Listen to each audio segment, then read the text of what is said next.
Last episode के अंदर हम लोगों ने ये देखा था कि जो प्रताप था वो ऋषि के साथ में विपिन की छानबीन करने के लिए वापस उसके घर की तरफ बढ़ जाता है। और जो विपिन था वो भी आखिरकार यहाँ पर मोहन को लेकर वापस से आ चुका था और उसे वो कुछ बताया जा रहा था। लेकिन उसी वक्त अब यहाँ पर जो ऋषि था वो भी आधमका था और वहीं पर ये एपिसोड खत्म हो गया था। तो चलिए शुरू करते हैं आज के हमारे नेक्स्ट एपिसोड को। जल्दी जाओ और जल्दी जाकर एक कमरे अंदर छुप जाओ जब तक यहाँ पर कोई भी आवश्यक चीज ना होना और जब तक ऐसा ना लगे कि वे हाँ अभी बाहर नहीं निकलना चाहिए तब तक तुम्हें बाहर नहीं निकल कर आना है। जो विपिन था वो मोहन से कहता है और इतना कहने के बाद में जो विपिन था वो जल्दी जाता है और गेट खोलता है। हालांकि जैसे वो गेट खोलता है तो उसके साथ में वो अपनी आंखें सिकोड़ता है और वहां पर गेट के बाहर खड़े हुए प्रताप को देखता है। हालांकि इस बार प्रताप अकेला नहीं था, प्रताप के साथ में एक और युवक था जो दिखने में थोड़ा सा अजीब सा लग रहा था। हालांकि उसकी टाट फाट तो एक अलग ही अंदाजे से लग रही थी, ऐसा लग रहा था जैसे कि वो कोई बड़ी फैमिली का बंदा हो। वहीं अब यहाँ पर जो विपिन था वो उस बारे में ज्यादा सोच विचार नहीं करता है और उसके बाद वहीं वो कहने लगता है, लियो परिवार के पेट्रियार्क आप यहाँ पर। अरे प्रताप जी, अगर आप यहाँ पर आए गए हैं तो ठीक है, लेकिन मैं आपको एक बात बता देना चाह रहा था कि बात कुछ ऐसी है कि जो मनीषा है वो मेरे कहने से यहाँ पर नहीं रुकी हुई है। और रही यहाँ पर आप मेरे से ये कहने की बात कि मनीषा को मैं आपकी तरफ भेज दूँ तो मुझे माफ करिएगा, लेकिन इसके अंदर मैं आपकी कोई भी मदद नहीं कर सकता हूँ। आप चाहे तो यहाँ पर आप कोशिश कर सकते हैं उसको ले जाने की। विपिन जो था वो प्रताप को देखने के साथ में ही वो उससे कहने लगता है। वहीं उसकी बात सुनने के साथ में प्रताप अपना सर हिलाता है और कहता है, नहीं नहीं ऐसी बात नहीं है टीचर विपिन, मैं अभी उसको लेने यहाँ पर नहीं आया हूँ। वो तो मैं यहाँ पर आपसे कुछ और ही सलाह लेने के लिए यहाँ पर आया था। मेरे जो ये दोस्त हैं वो यहाँ पे आपसे मिलने के लिए आए हैं, इनको आपसे कोई बहुत ज्यादा ही इम्पोर्टेंट काम है, आपको यहाँ पे इनकी थोड़ी सी मदद करनी होगी, इन्हें आपसे एक सलाह की जरूरत है। तो उसकी बात सुनने के साथ में विपिन अपनी आंखें सिकोड़ता है और उसके साथ में जो प्रताप था जिसके साथ में ऋषि आया था वो उसको देखने लगता है। अच्छा ऐसी बात है, लेकिन प्रताप जी मुझे माफ करिएगा, इस समय मेरे पास में कोई टाइम नहीं है, मैं यहाँ पर शायद आपकी मदद नहीं कर सकता हूँ, मैं बहुत ज़्यादा बिजी हूँ, मुझे बहुत से ऐसे काम हैं जो निपटाने हैं, तो इसी वजह से मैं भी आपके पास में समय नहीं निकाल सकता हूँ। जो विपिन था वो यहाँ पर जानता था कि दाल में कुछ तो काला है और दाल अगर काली है तो उसको खाना नहीं चाहिए, तो इसी वजह से यहाँ पर वो विपिन साफ साफ उसे मना कर देता है और वापस से अंदर की तरफ जाने लगता है। हालांकि जब वो यहाँ पर अंदर जा रहा था ना तो उसी वक्त प्रताप यहाँ पर अपना एक अलग दाव चल देता है, क्योंकि उसे पता था कि विपिन ऐसे तो मानने वाला था नहीं और वो जल्दी से उसकी सबसे ज्यादा मेन कड़ी यानी कि उसकी एक दुखती नस पर हाथ रखता है और कहता है, टीचर विपिन मुझे माफ करिएगा कि मैंने यहाँ पर पिछली बार आपके साथ में ऐसा किया था। और इतना करने के साथ में वो जल्दी से अपने हाथ में से एक पोटली बाहर निकाल लेता है और साथ में कहता है, मैं क्षमा प्रार्थना के लिए आपके लिए ये सिक्के लेकर आया हूँ, मुझे माफ करना कि मैं आपसे यहाँ पर इस तरह से व्यवहार कर रहा था, लेकिन आप भी समझ सकते हैं वो मेरी बेटी है और एक पिता का अपनी बेटी के लिए इतना सब कुछ सोचना कितना ज्यादा इम्पोर्टेंट हो सकता है, इसी वजह से यहाँ पर आप मेरी बात समझ सकते हैं। जो प्रताप था वो यहाँ पर बड़े दुखी लहजे के अंदर विपिन से कहता है। वहीं उसकी वो बात सुनने के साथ में विपिन कहता है, हाँ नहीं नहीं। विपिन इस जगह पर उसके हाथ के अंदर उस पोटली को देखता तक नहीं है और साथ में कहता है, मुझे माफ करिएगा लेकिन मैं यहाँ पर ऐसा कुछ भी नहीं कर सकता हूँ, मेरे पास में समय नहीं है। लेकिन जब वो पीछे पलट कर देखता है तो उसके साथ में ही वो पाता है कि उसके हाथ के अंदर एक पोटली थी और वो अपना मूड चेंज करते हुए जल्दी से उस हाथ के अंदर से उस पोटली को उसका लेता है और कहता है, अरे अरे चलिए ठीक है, अगर आप ऐसा कुछ चाहते हैं तो मैं आपकी मदद करने के लिए तैयार हूँ। जो विपिन था वो यहाँ पर इस जगह पर कोई एक मास्टर टीचर नहीं था, उसको यहाँ पर अभी कोई भी ऐसी चीज दिखाने की जरूरत नहीं थी कि हाँ उसका सम्मान किया जाए और ना किया जाए। वैसे ही प्रताप की आंखों के अंदर तो वो पहले से एक छोटा तुच्छ इंसान था, तो वो यहाँ पर सामने वाले से दिए गए जो पैसे हैं उनको इनकार तो नहीं कर सकता था ना। और वैसे भी सब जानते हैं कि विपिन के लिए अभी पैसे की ज्यादा इंपॉर्टेंट हो चुका था, उसे अगर अपनी साधना आगे बढ़ानी है तो उसे कई सारे सोर्स को इनकी जरूरत पड़ने वाली थी, इसी वजह से वो यहाँ पर बिल्कुल झिझकता नहीं है और उसके साथ में वो उन सभी सोर्स कोइंस को अपने पास में रख लेता है। लेकिन उसकी ऐसी प्रतिक्रिया देखने के साथ में प्रताप तो एक पल के लिए चौंक सा गया था, उसे बिल्कुल विश्वास नहीं हो रहा था कि सामने वाले बंदे ने यहाँ पर झट से उसके हाथ के अंदर से उस पैसे की पोटली को यहाँ पर ले लिया था। ये बंदा भाई बड़ा बेशरम है, आखिरकार इतनी देर तो यहाँ पर मना कर रहा था, लेकिन जब इसको पता चला कि मेरे हाथ के अंदर इतने सारे पैसे हैं तो उसके साथ में ये यहाँ पर इसको ले लिया। वहीं जब प्रताप इसके बारे में सोच रहा था ना तो उसके साथ विपिन कहता है, अरे अरे चलिए अंदर चलिए, हम अंदर बैठकर बात करते हैं कि आखिरकार आपको मेरे से क्या मदद की ज़रूरत है। शायद मैं आपकी कोई मदद कर सकूं अगर मुझे कुछ पता होगा तो। इतना कहने के साथ में वो उन्हें अपने आंगन के अंदर ले जाता है जहाँ पर सुनहरी हवा थी और उसके साथ में ही किरणें उनके गालों को छू रही थी। उसके वहां पर बैठने के साथ में ही जो विपिन था वो एक चीज नोटिस करता है। वो नोटिस करता है कि जो बंदा यहाँ पर प्रताप के साथ में आया था ना, वो कोई नॉर्मल साधारण बंदा नहीं था, क्योंकि वो देख पा रहा था कि यहाँ पर जो प्रताप है वो उसकी बैठने के बाद में ही नीचे बैठने के बारे में सोच रहा था। इससे तो साफ साफ ये पता चल चुका था कि वो जो सामने वाला बंदा था वो कोई नॉर्मल साधारण बंदा नहीं था। और दूसरी बात ये कि विपिन को यहाँ पर उसके ऊपर थोड़ा बहुत शक भी होने सा लगा था, क्योंकि वो देख पा रहा था कि जब से ये बंदा यहाँ पर आया है ना, तो वो विपिन को ऊपर से देखने की जहमत उठा रहा था। ऐसा लग रहा था जैसे कि उसको उससे प्यार हो गया हो, लेकिन ऐसा कुछ नहीं था। विपिन ही जान चुका था कि शायद प्रताप को उसके ऊपर कुछ शक हो गया है। इसी वजह से जो विपिन था वो अब थोड़ा सा शालीनता से वहां पर रहने लगता है। वो तो अच्छी बात थी कि यहाँ पर विपिन की जो स्वर्ग की लाइब्रेरी थी वो यहाँ पर आकर भी काम कर रही थी, और सोर्स दुनिया की जो सोर्स एनर्जी थी उसकी एनर्जी का यूज करते हुए वो स्वर्ग की सोर्स ऊर्जा का यानी कि साफ ऊर्जा का यूज करते हुए यहाँ पर अपनी साधना को दबाए हुए था और अपनी बाहर की जो एनर्जी थी उसको बाहर नहीं दिखाई दे रहा था। इसी वजह से सामने वाले बंदे को इसके बारे में तो कभी पता नहीं चलने वाला, चाहे से यहाँ पर कोई भी कितना भी दम लगा ले, लेकिन किसी बंदे को उसके बारे में कुछ भी पता नहीं चलेगा। अरे यार विपिन, तेरे पास में थोड़ी बहुत साफ एनर्जी होनी चाहिए थी। स्वर्ग की अगर थोड़ी बहुत सोर्स एनर्जी और होती तेरे पास में तो उसके साथ में शायद यहाँ पर तू इसके बारे में पता लगा सकता था कि इस बंदे के पास में आखिरकार क्या है, आखिरकार ये कौन है और कहाँ से आया है। लेकिन फिलहाल के लिए तेरे पास में कोई भी एनर्जी नहीं है। जो विपिन था वो थोड़ा उदास लग रहा था, क्योंकि उसके पास में कोई एनर्जी थी ही नहीं जिसके साथ में उसका पता लगा सके। लेकिन अब वो उससे पूछता है, प्रताप जी, ये आपके साथ में कौन है? मैंने आज तक इन्हें यहाँ पर व्हाइट रॉक सिटी के अंदर नहीं देखा है। तो प्रताप ने कहा, अरे अच्छा, ये मुझे माफ करिए टीचर विपिन कि मैंने आपको नहीं बताया। मैं आपको ये बताना चाह रहा था कि ये शाही परिवार से अंदर से आए हुए हैं, ये शाही राजधानी से आए हैं। इनका नाम यंग मास्टर ऋषि है और ये आज यहाँ पर आपसे कुछ मदद मांगने के लिए आए हैं। लेकिन उसकी बात सुनने के साथ में विपिन हैरान, क्या शाही राजधानी से? विपिन यहाँ पर थोड़ा सा हैरान तो था, लेकिन उन सभी चीजों को बाहर वो दिखाता नहीं है। तो प्रताप कहता है, वो बात कुछ ऐसी है कि मैंने इनको आपके बारे में बताया कि आप कितने ज्यादा ग्रेड टीचर हो और आप कितने ज्यादा अच्छे अच्छे काम करते हो, आपके पास में घोड़ा प्रशिक्षक की क्षमता भी है, इसी वजह से मैंने आपको यहाँ पर लेकर आया। वो बात कुछ ऐसी कि आपसे मिलना चाह रहे थे। तो विपिन कहता है, अरे नहीं नहीं, ऐसी कोई बात नहीं है, आप शायद कुछ ज्यादा ही बड़ा चढ़ा कर मेरे बारे में बोल रहे हैं। मैं तो एक छोटा सा बंदा हूँ जो यहाँ पर छोटे मोटे काम करता रहता हूँ। जो विपिन था वो पहले से यहाँ पर तैयार था और साथ में वो कहता है, वो प्रताप जी मुझे माफ करना, लेकिन मैं आपकी बेटी को अपने पास में रखना तो नहीं चाहता था, लेकिन वो आपकी बेटी है, आप उसको ले जाना चाहें तो ले जा सकते हैं, लेकिन मैं तो एक टीचर हूँ ना, मैं उससे ये तो नहीं कह सकता ना कि तुम जाओ और जाकर यहाँ पर अपने पिता के पास में रहो। जो विपिन था वो बिल्कुल शालीनता से उससे कहता है, वो यहाँ पर सारे नुस्खे जानता था। और इसके अलावा रही यहाँ पर मनीषा की बात, तो मनीषा चाहे यहाँ पर अपने पिता के साथ में रहे या ना रहे, उससे उसको कोई मतलब नहीं पड़ता था। चाहे से वो आगे जाकर यहाँ पर उसके साथ में अपने रिश्ते भी तोड़ दे, उससे उसको कोई मतलब नहीं था। उसको बस अपने स्टूडेंट से मतलब था। अगर उसकी स्टूडेंट यहाँ पर से मदद मांगती है तो वो उसके लिए कुछ भी करने के लिए तैयार था, चाहे से कुछ भी हो।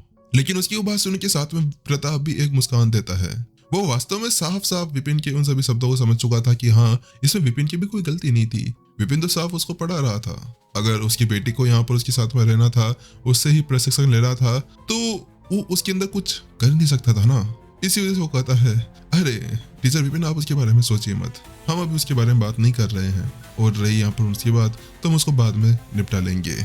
लेकिन उससे प्रताप कहता है, लेकिन आप ना बड़े भोले और अच्छे मन के हैं। वास्तव में यहाँ पर मैं आपकी इतनी ज्यादा तारीफ कर रहा हूँ, फिर भी आपको इससे कोई फर्क नहीं पड़ता। लेकिन मैं ही जानता हूँ कि आप कितने अच्छा एक घोड़ा प्रशिक्षक हैं। आखिरकार आपने यहाँ पर सभी घोड़ा प्रशिक्षक को अपना एक स्टूडेंट बनाकर रख दिया है। वो सभी आपकी इस तरह से सराहना करते हैं कि वास्तव में यहाँ पर इसके बारे में बताना बहुत ज्यादा मुश्किल है। वो आपका सम्मान करते हैं, और इतने सारे घोड़ा प्रशिक्षक को एक साथ अपने नीचे दबाना वास्तव में कोई नॉर्मल चीज नहीं थी।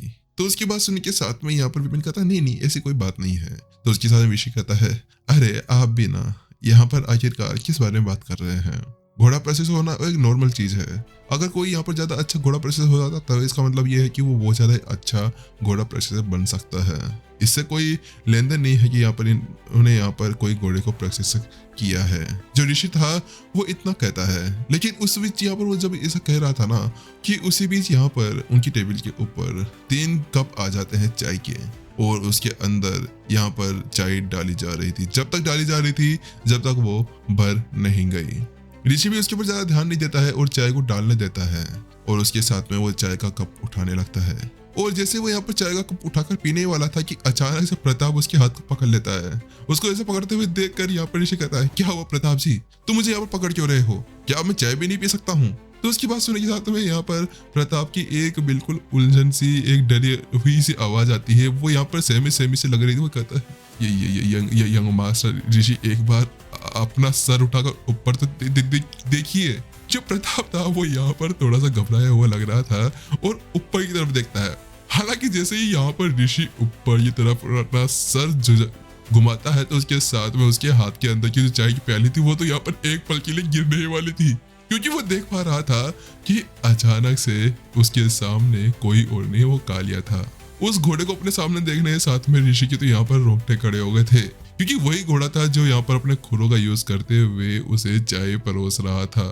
हालांकि ये नहीं पता कि वो उस बाल्टी को कैसे उठा रहा था, लेकिन फिर भी यहाँ पर जो वो कालिया यानी घोड़ा था उसको देखकर ऋषि की तो हालत खराब हो गई थी। ये क्या है? ये घोड़ा चाय पिला रहा है। ऋषि एक पल के लिए पागल हो चुका था। ऋषि को ये समझ नहीं आ रहा था कि क्या वास्तव में एक घोड़ा उसे चाय पिला सकता था। हे प्रभु, ये सब कुछ देखने से पहले मैं मर क्यों नहीं गया? वहीं यहाँ पर जो कालिया था वो ऋषि को इस तरह से अपनी ओर देखते हुए वो एक मुस्कान देता है और उसके साथ में बड़ी बड़ी आंखों के साथ उसको देखने लगता है। लेकिन ऋषि तो अब बहुत ज्यादा उछल सा गया था। लेकिन जब वो यहाँ पर उछल रहा था ना कि उसी बीच यहाँ पर कालिया के सर के ऊपर एक हाथ आगे लगता है। बेवकूफ कालिया, मैंने तुमसे कितने बार कहा है कि चाय को गर्म लेकर आया करो, और ऐसे देखने से लग रहा है जैसे कि यहाँ पर तुम कल की चाय इनको पिला रहे हो। क्या तुम मेहमानों के साथ में ऐसे काम करोगे? हाँ, मैंने तुम कितनी बार सिखाया है? जो विपिन था वो कालिया को डांटते हुए कहता है। कालिया जैसे ही उसकी वो बात सुनता है तो उसके साथ में यहाँ पर वो जल्दी से चाय के सारे कपों को वापस रख लेता है और कहता है और वो जल्दी से अंदर की तरफ भाग जाता है। और रसोई के अंदर जाने के बाद में वो वहां पर फिर से कुकिंग करने लगता है और चाय बनाने लगता है। वहां पर वो लकड़ियां लगाता है, आग जलाता है और पोट को ऊपर चढ़ा देता है। वहीं उसकी ऐसी हरकत को देखने के बाद में ऋषि तो पूरी तरह से कायल हो चुका था। उसको तो यहाँ पर समझ नहीं आ रहा था कि अभी अभी यहाँ पर चल क्या रहा है। ये घोड़ा चाय कैसे बना रहा है। ऋषि और प्रताप दोनों इसी तरह सदमे के अंदर थे। वास्तव में ये खास नहीं है तो भाई खास क्या है तुम्हारे लिए? ऋषि मन ही मन में और यहाँ पर बहुत ज्यादा चौंका हुआ सोच रहा था। उसे तो ऐसा लगने लगा था जैसे कि अभी अभी उसने यहाँ पर कोई खतरनाक सा भूत देख लिया हो। वो तो यहाँ पर वो एक साधक था, इसी वजह से वो यहाँ पर साफ पता चला पा रहा था कि यहाँ पर ये सामने वाला बंदा है ना वो घोड़ा था, घोड़ा ना कि कोई वेश पहना हुआ कोई बंदा था जो यहाँ पर उसको चौंकाने के लिए आया हुआ था। आखिरकार ये बंदा इतनी देर क्या कह रहा था कि ये कोई खास बात नहीं है। अरे भाई ये खास नहीं है तो क्या भास है? तुम पागल वागल तो नहीं हो गए हो? और कह रहे थे कि यहाँ पर ये कोई खास चीज नहीं है, ये तो छोटी मोटी चीजें हैं, मैं करता रहता हूँ। लेकिन घोड़े को इस तरह से प्रशिक्षित करना है कोई नॉर्मल चीज नहीं थी। लेकिन अब प्रताप अपने आप को रोक नहीं पाता। वो कहता है, टीचर विपिन आप क्या कह रहे थे कि आप एक छोटे मोटे प्रशिक्षक हैं, तो फिर ये क्या है? एक घोड़े को चाय बनाने के लिए रेडी करना और उसको वेटर की तरह रखना। तो विपिन कहता है, अरे ये तो छोटी मोटी चीजें हैं। वो बात कुछ ऐसी है कि यहाँ पर जो मेरे पास में नौकर के लिए पैसे नहीं थे तो मैंने यहाँ पर इस घोड़े को अपना नौकर बनाकर रख लिया है, इसी वजह से। और इसके अलावा रही यहाँ पर इनको इस तरह से ट्रेन करने की बात, तो वो तो बात कुछ ऐसी थी कि इनको अच्छे से ट्रेन करना होता है। लेकिन उसके साथ में यहाँ पर जो ऋषि था वो प्रताप की तरफ देखता है। लेकिन प्रताप कहता है, लेकिन ऐसा कैसे हो सकता है? तो विपिन कहता है, अरे ये तो मुझे नहीं पता, ये तो आपने मेरे को गिफ्ट में दिया था, आपको पता नहीं है? तो उसके बाद ऋषि पूछता है, क्या वास्तव में ऐसी बात है? तो प्रताप कहता है, हाँ बात तो ऐसी ही है, लेकिन ये वैसा नहीं था जैसा कि यहाँ पर आकर हो गया है। वास्तव में प्रताप भी एक पल के लिए हैरान रह चुका था कि यहाँ पर उसे उस दाव को खान पान खिलाना पड़ता था और उसको अच्छे से रखना पड़ता था, तब जाकर वो यहाँ पर रहा करता था। लेकिन इस जगह पर वो बंदा सामने वाले की एक नौकरानी बनकर बैठा हुआ था। क्या वास्तव में ये यहाँ पर कोई छोटी मोटी चीज थी? वही विपिन कहता है वो तो बात कुछ ऐसी है कि प्रताप जी आपके परिवार ने इसको सही से नहीं रखा है। इसको अगर आप सही से प्रशिक्षित कर लेते हैं ना तो उसके बाद में आप किसी भी घोड़े के साथ में कुछ भी काम करवा सकते हैं। ये बहुत ज्यादा इजी हो जाता है उसके बाद में। बस आप लोग तो यहाँ पर इसको बस खान पान खिलाकर यहाँ पर तैयार रखते थे। तो वहीं यहाँ पर ऋषि भी अपना शरीर आता है, क्योंकि विपिन की बात यहाँ पर वास्तव में सही लग रही थी। क्योंकि अगर किसी भी चीज को यहाँ पर सही से ट्रेन किया जाए ना तो उसको ट्रेन करना और उसको यहाँ पर अपने मन मुताबिक काम करवा देना वो वास्तव में बहुत ज्यादा इजी आसान हो चुका था। लेकिन अब यहाँ पर जो विपिन था वो अपने आप को रोक नहीं पाता है और वो कहता है प्रताप जी मुझे लगता है कि आप यहाँ पर मुझसे मदद मांगने के लिए नहीं, मेरी छानबीन करने के लिए यहाँ पर आए हैं। और ऐसा लगता है कि यहाँ पर इनकी पहचान में कोई दुर्लभ पहचान है। मुझे लगता है कि आप इनको कुछ और ही इरादे के साथ में यहाँ पर लेकर आए हैं। तो उसकी बात सुनने के साथ में जो प्रताप था वो थोड़ा सा झिझकता है और उसके बाद ऋषि की तरफ देखता है तो ऋषि भी अपना सलीला देता है। उसके उस चीज को देखने के बाद वो कहता है मुझे माफ करना लेकिन बात कुछ ऐसी है कि ये यहाँ पर घूमने के लिए आए हुए थे। मैं आपको इनसे मिलाता हूँ, ये है यंग मास्टर ऋषि। ये यहाँ पर एक भाग्य गुरु के एक गार्ड हैं, ये उनकी गार्डिंग करते हैं। तो उसकी बात सुनने के साथ विपिन कहता है गार्ड, लेकिन ये यहाँ पर उसके साथ विपिन यहाँ पर मन ही मन में सोचने लगता है अच्छा भाग्य गुरु यहाँ पर पहुंच चुके हैं। लेकिन उसके साथ में वो अपने सभी चीजों को छुपा कर रखता है और कहता है लेकिन आखिरकार ये यहाँ पर क्या कर रहे हैं, क्या ये वास्तव में मेरी जान पहचान करने के लिए यहाँ पर आए हैं। तो उसके साथ में यहाँ पर ऋषि कहता है नहीं वो बात कुछ ऐसी है, मैं आपको एक बात बताना चाह रहा था। वो यहाँ पर जो प्रताप है उन्होंने मेरे से कहा था कि आप यहाँ पर 3 दिन के अंदर अंदर अपनी ताकत को इतने ज्यादा बढ़ा चुके हैं कि आप यहाँ पर प्रताप को भी पीछे छोड़ चुके हैं। तो विपिन कहता है अच्छा वो तो कुछ ऐसा है कि मैंने यहाँ पर अपनी साधना को बहुत ज्यादा समय से दबाकर रखा हुआ था। हालांकि जब मेरे को पता चला कि अब ये टाइम आ चुका है अपनी साधना को बाहर दिखाने का तो उसके बाद में मैंने यहाँ पर ये बिल्कुल नहीं सोचा कि कौन क्या कहेगा। और मैं अब एक टीचर बन चुका हूँ तो मुझे अपनी साधना को बाहर दिखाना बहुत ज्यादा इंपॉर्टेंट हो चुका था। अगर मैं अपनी साधना को बाहर नहीं दिखाता हूँ तो उसके बाद में यहाँ पर कोई भी बंदा मेरी बात नहीं मानेगा और सारे स्टूडेंट्स यहाँ पर अपनी मनमानी करने लगेंगे। इसी वजह से मुझे अब अपनी एक ताकत दिखाकर यहाँ पर सभी को डराना था ताकि सभी लोग मेरी बात आसानी से मान सके। इसी वजह से मैंने ऐसा किया। जो विपिन था वो यहाँ पर एक जोरदार इमोशंस के साथ में वो उनसे कहने लगता है, लेकिन उसकी बात सुनने के साथ में ही दोनों अपना सर पकड़ लेते हैं। क्या वास्तव में ऐसी बात है? क्योंकि अब उन्हें अब कुछ विश्वास होने लगा था, लेकिन ये फिर भी एक बहुत ज्यादा ही बड़ी बात हो गई थी। क्योंकि अगर इन्होंने बहुत ज्यादा समय पहले से अपनी साधना स्टार्ट की है तो वो ठीक था, लेकिन अगर वो मनीषा के लेवल से यहाँ पर जो 16 साल के लेवल होते हैं उसके हिसाब से अगर वो साधना करने लगता है तो उसको इतना ज्यादा पावरफुल होना बड़ा मुश्किल हो चुका था। तो विपिन कहता है हाँ वो बात कुछ ऐसी है कि मैं बड़े टाइम के अंदर यहाँ पर साधना कर रहा हूँ। जो विपिन था वो यहाँ पर इन सभी को ये तो बता नहीं सकता था ना कि वो 3 दिन पहले अपनी साधना यहाँ पर करने लगा था। क्योंकि अगर वो ऐसा कुछ कर देता ना तो उसके बाद में सभी को पता चल जाता कि वो बाहर से आया हुआ एक घुसपैठिया था। और उसके बाद में फिर डेस्टिनी होल यानी कि भाग्य जो गुरु हैं वो सभी उसके पीछे हाथ धोकर पड़ जाएंगे। इसी वजह से सबसे अच्छा यही होगा कि वो अपनी साधना को छुपा कर रखे। लेकिन फिर विपिन यहाँ पर अचानक से विपिन को याद आता है और वो कहता है 1 मिनट रुकिए, आपने अभी भी यहाँ पर कहा था कि भाग्य गुरुओं का एक गार्ड, ये क्या होता है? वही विपिन की इस तरह की ना समझी और ऐसी बात को देखने के बाद में यहाँ पर जो ऋषि था वो भी हैरान था कि बंदा इतना ज्यादा ईमानदार हो सकता था। तो वो कहता है वो बात कुछ ऐसी है कि हम लोग यहाँ पर एक गार्डियन है जो भाग्य गुरु के साथ में रहते हैं और उनकी हिफाजत करते हैं। जब भाग्य गुरु के यहाँ पर काम आते हैं तो उस जगह पर पहले हम देख कर आते हैं और उसके बाद में भाग्य गुरु आगे जाकर उन सभी चीजों को संभाल कर आते हैं। ये बात कहते हुए यहाँ पर ऋषि को अब थोड़ा सा अंदेशा हो रहा था, क्या वास्तव में यहाँ पर विपिन के बारे में उन लोगों ने गलत सोचा था? ये बंदा तो बिल्कुल सामान्य लग रहा है, बिल्कुल एक सामान्य कठपुतली की तरह। वास्तव में इसके अंदर कुछ भी ऐसा खास नहीं लग रहा, बस इसकी जो समानता है, जो इसकी एबिलिटीज है वो बहुत ज्यादा अलग है। क्या वास्तव में हम लोग गलत सोच रहे थे? जो ऋषि था वो अपने मन के अंदर इसके बारे में सोचता है और इसी तरह एपिसोड खत्म हो जाता है। चलिए गाइस, इस एपिसोड को मैं इतना ही बड़ा रखता हूँ ताकि आप लोग इसको एक बार में सुन सके। मैं इसको ज्यादा बड़ा नहीं करना चाहता हूँ, तो इसी वजह से चलिए ठीक है, मिलते हैं जल्दी नेक्स्ट एपिसोड के अंदर। Tata bye bye.